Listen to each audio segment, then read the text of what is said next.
Friends, అందరు ఎలా ఉన్నారు? నేను దుబాయ్లో ఉన్నా. రీసెంట్గా మా ఫ్రెండ్ ఒకడు కన్సల్టెన్సీని పట్టుకొని ఒకడు వచ్చిండు.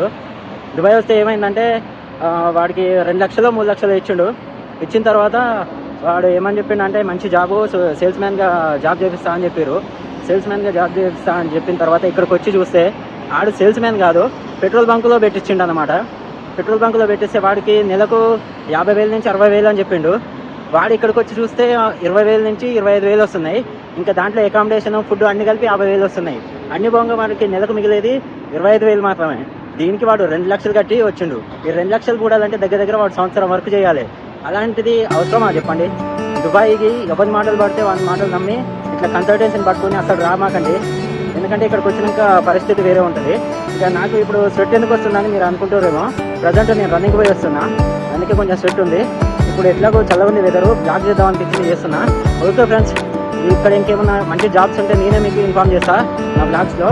సరే, మరి నెక్స్ట్ వీడియోలో వెళ్తాం. Please subscribe. బాయ్.